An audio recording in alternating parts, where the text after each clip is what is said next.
सोनियासोबत Charlie, Shekhar, Shalini सगळेच सोनियाच्या घरी तिच्या आई-वडिलांना भेटण्यासाठी येतात. सोनियाच्या घरचे सोनियासोबत आलेल्या सर्वांना पाहून तोंड पाडतात. सोनिया घरी नव्हती म्हणून तिचे वडील आधीच खूप रागात होते आणि तिची आई तिच्या वडिलांना घाबरून होती. चार्लीला पाहून तिचे वडील म्हणतात, "तू इथे कशाला आलास? मी माझ्या मुलीचं लग्न नाही लावून देणार तुझ्यासारख्या अश्रितासोबत. मला समाजात वावरायचं आहे, नातेवाईकांना तोंड द्यायचं आहे. सर्व थू करतील माझ्यावर. मुलीला काय पाहून दिलंस म्हणून. तुला स्वतःचं घर आहे का?" शालिनी आणि शेखरकडे पाहून ते बोलतात, "यांनी टाकलेल्या तुकड्यावर तू जगतोस. मला माझ्या मुलीसाठी असा नवरा नकोय ज्याचं स्वतःचं असं काही नाही. तू लग्न करून माझ्या मुलीला कुठे ठेवणार? कसं सांभाळणार आणि कसं पोसणार?" शेखर बोलतात, "सोनियाचे बाबा, किती तोकडे विचार आहेत तुमचे. आम्हाला आमच्या राघवसारखाच आहे चार्ली." सोनियाचे वडील संतापून बोलतात, "राघवसारखा आहे? तुमच्या पोटचा, तुमच्या रक्ताचा थोडाच आहे हा? काय माहिती कुठून आणलात? कुठे मिळाला तुम्हाला हा?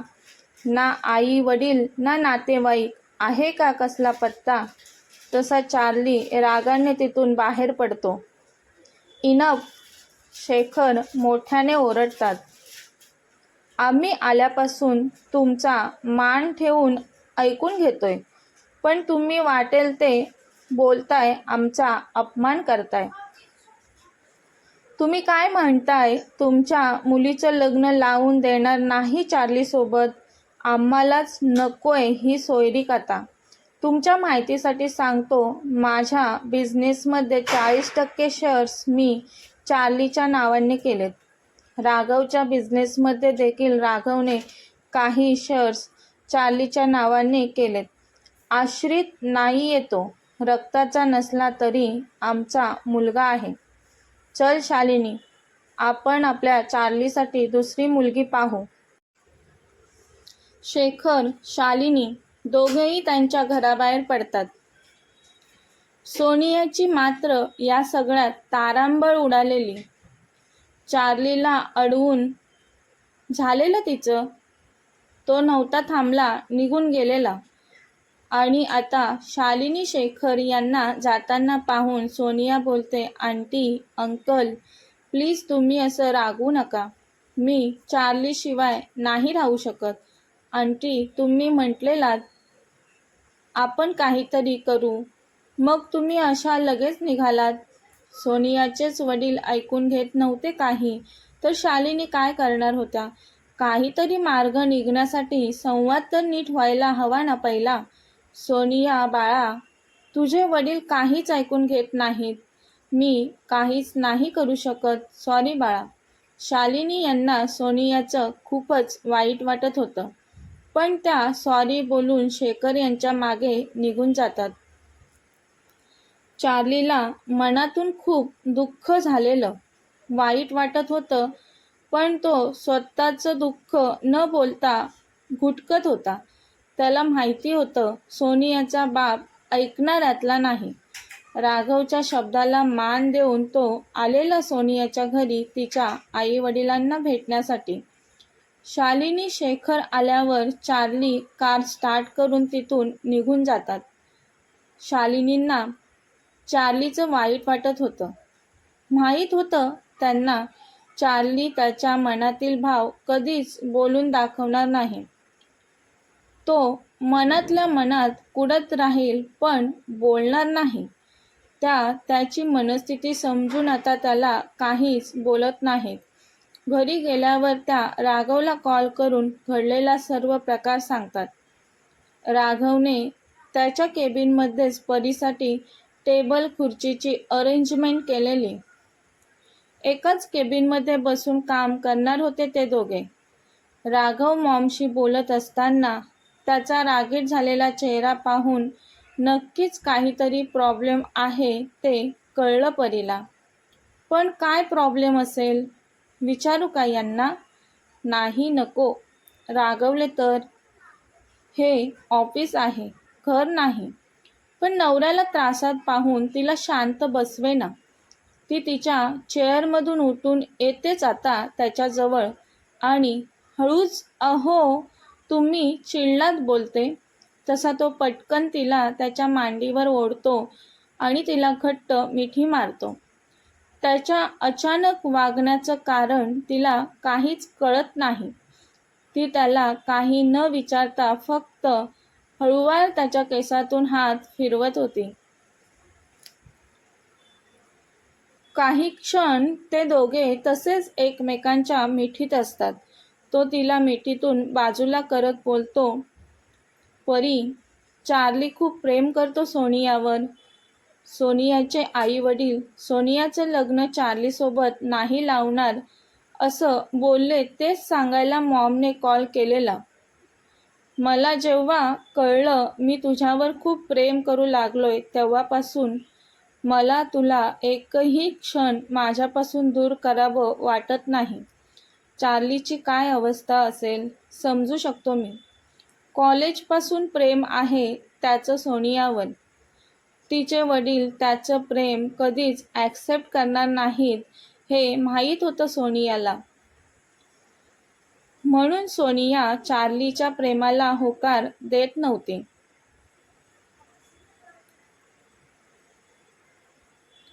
पण चार्लीचं सोनियावर खूप प्रेम असल्यामुळे त्याच्या प्रेमाने चार्लीने तिचं मन जिंकलं.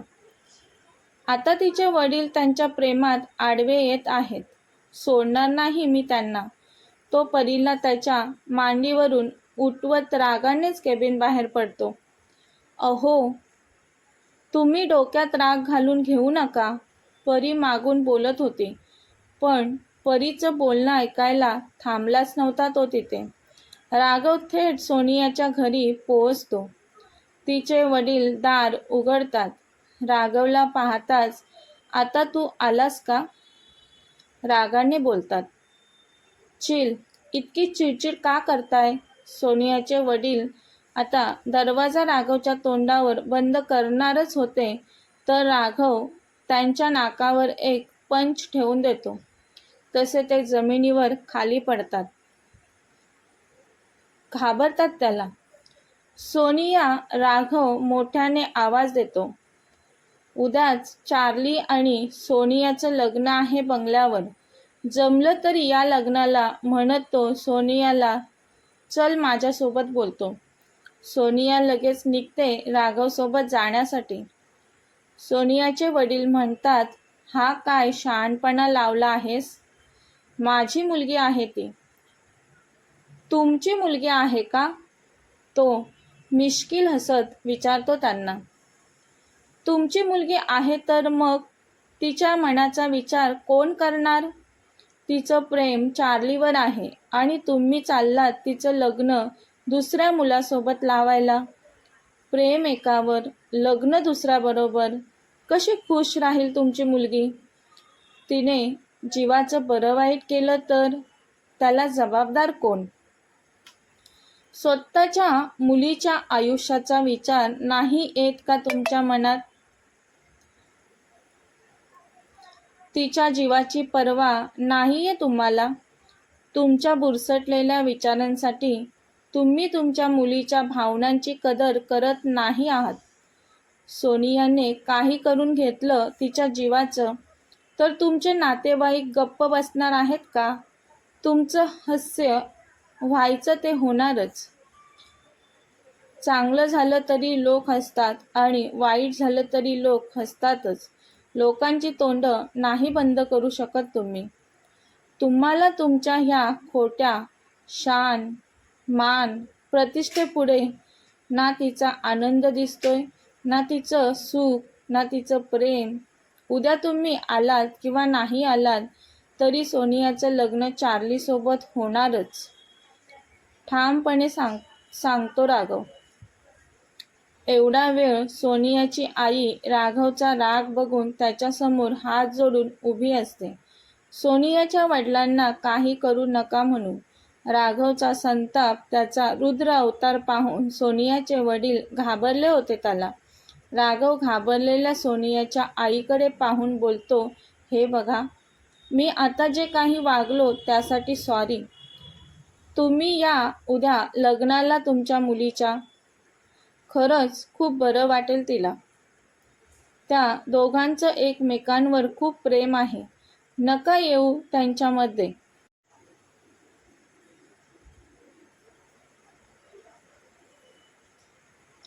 मुलीवर वडिलांचं खूप प्रेम असतं. मुलीचा आनंद, सुख एवढंच पाहतात कोणत्याही मुलीचे वडील. तुम्ही कोणत्या मातीचे वडील बनलात? तुम्हाला तुमच्या मुलीची दया येत नाही?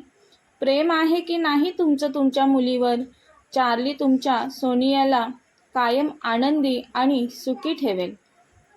तिला कशाचीच काही कमी पडू देणार नाही तो. हा माझा शब्द आहे. राघव इनामदारचा शब्द शेवटचा असतो आणि मी तो तुम्हाला देत आहे आता. जाता जाता मी तुम्हाला हात जोडून विनंती करतो, या उद्या लग्नाला. राघव कोणासमोर कधीच हात जोडत नाही, पण माझ्या मित्रासाठी तुमच्यासमोर हात जोडतोय. या उद्या बंगल्यावर तुमच्या मुलीला आशीर्वाद देण्यासाठी. सोनियाचे वडील मोठ्याने आम्ही नाही आलो तर बोलतात. तर विसरून जा कायमचं तुम्हाला मुलगी आहे ते. मी तुम्हाला तिच्या आसपास फिरकूही देणार नाही कधीच. राघव रागाने त्यांच्याकडे पाहत म्हणाला. राघवविषयी चांगलंच जाणून होते ते. त्यांना माहिती होतं हा बोलेल तसंच करेल. एवढं बोलून राघव रागात निघून गेला.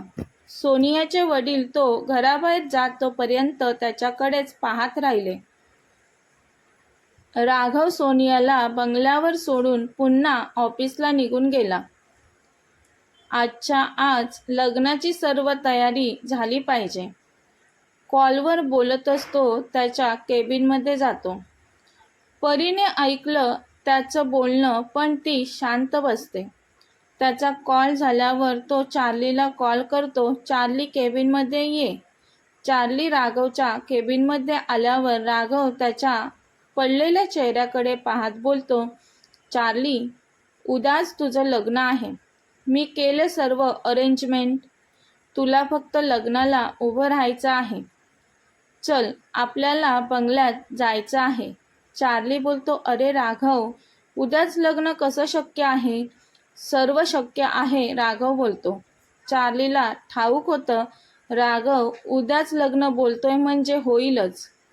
आणि इतका वेळ तो ऑफिसमध्ये नव्हता याचा अर्थ नक्कीच याने याचा हिंगा सोनियाच्या वडिलांना दाखवलाय वाटतं. राघव यार, एवढ्या घाईत कशाला लग्न? तुला नाही करायचं का लग्न सोनियासोबत? करायचं आहे, पण घाई होत आहे असं वाटतंय. राघव बोलतो, चार्ली, माझं लग्न किती घाईत लावून दिलंस तू. अरे राघव, तेव्हा परिस्थिती तशी होती. परिस्थिती कशीही असो, आता तू सोनियासोबत लग्न नाही केलंस तर तुला सोनियाच्या लग्नात तिचा कलवरा बनून नाचावं लागेल. जमेल का तुला? काही काय यार, चार्ली बोलतो. आणि दोघेही एकमेकांकडे पाहून मोठ्याने हसतात. चार्ली राघवजवळ येऊन त्याच्या गळ्यात गळा घालून भेटतो. किती अतूट मैत्री होती दोघांची. परी तर नुसती त्या दोघांना पाहत राहते. राघव बोलतो, परी, चला जाऊयात घरी. लग्नाची तयारी करायला हवी आपल्याला. ते तिघेही घरी जायला निघतात. ते घरी पोचण्या अगोदर मेहंदीवाली घरी पोचलेली. हे सगळे येतात बंगल्यात आत. सोनियाच्या हातावर मेहंदी काढणं चालू होतं. घरात एंट्री केल्या केल्या चार्लीची नजर सोनियावर पडते. तसं त्याच्या चेहऱ्यावर स्मित उमटतं. चार्लीचा आनंदी चेहरा पाहून सोनियाला खूप बरं वाटतं. नेहा होती सोनियाच्या बाजूला. तिने त्या दोघांना एकमेकांकडे पाहून हसताना पाहिलं तसं नेहा सोनियाला उचकावू लागली. सोनिया खूप लाजली. नेहा, बघू कशी मेहंदी काढले तुझ्या हातावर, बोलतच चार्ली मुद्दाम त्यांच्याजवळ जाऊन सोनियाची मेहंदी वाकून पाहू लागतो. नेहाने लगेच म्हटलं, चार्ली भाई, किती खोटारडा आहेस तू. माझी मेहंदी पाहायची होती ना तुला, मग वहिनीची मेहंदी का पाहतोयस? तसा चार्ली तुझीही पाहतोय, हळू बोल जरा. नेहा मुद्दामच ओरडते. मॉम, चार्ली भाई बघ ना किती खोटारडा आहे, नाटकीपणा करत बोलते नेहा. सोनिया परीला पाहून, परी वहिनी, या तुम्हीही मेहंदी काढा बोलते. नेहा ओरडली तसा चार्ली तिथून बाजूला गेलेला. आता सर्वांच्या हातावर छान मेहंदी काढलेली. बंगल्यात सजावटीचं काम चालू झालेलं. फुलांच्या माला सर्वत्र लावलेल्या शेखर घरी आले आणि त्यांनी येताना सर्वांसाठी समोसे आणलेले. पण महिला मंडळींच्या हातावर तर मेहंदी होती, आता समोसे कसे खाणार? त्या शेखर यांना हात दाखवत म्हणाल्या. शेखर बोलतात, त्यात काय एवढं, प्रत्येकाने आपापल्या पार्टनरला भरवायचे समोसे. ते म्हणाले, शालिनी आणि नेहाला मी भरवतो. डायनिंग टेबलवर बसून पुरुष मंडळींचं त्यांच्या पार्टनरला समोसा भरवण्याचं काम चालू झालं.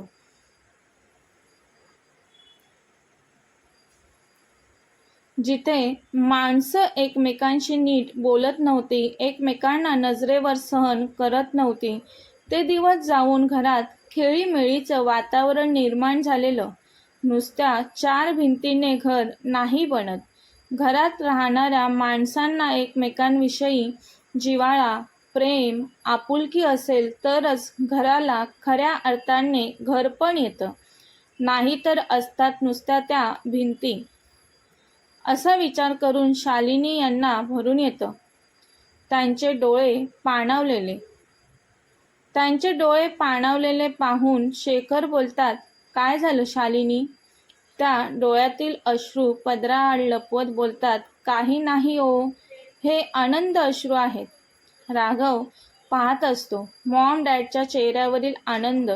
तो बोलतो, डॅड, मी चुकलो. तुमच्यासोबत मी खूप चुकीचा वागलो.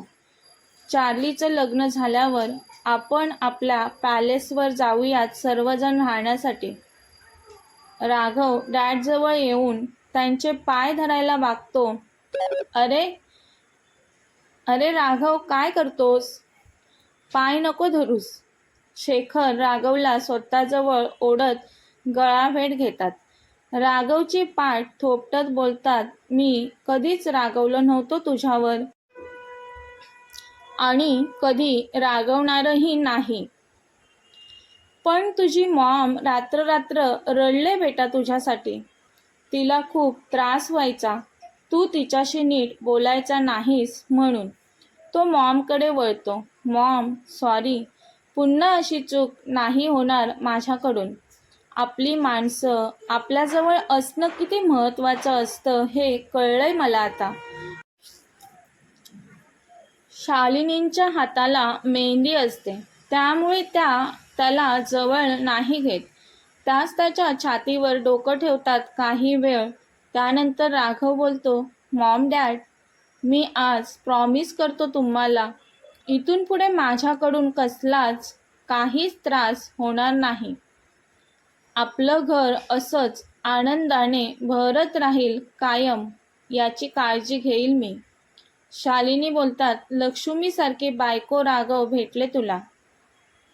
तिचं तुझ्या आयुष्यात येण्याने तू खूपच बदललास आणि हा चांगला बदल आहे. तुझ्या लक्ष्मीला तू कधी दुखवू नकोस आणि तिला अंतर देखील देऊ नकोस. खूप गुणाची आहे तुझी बायको.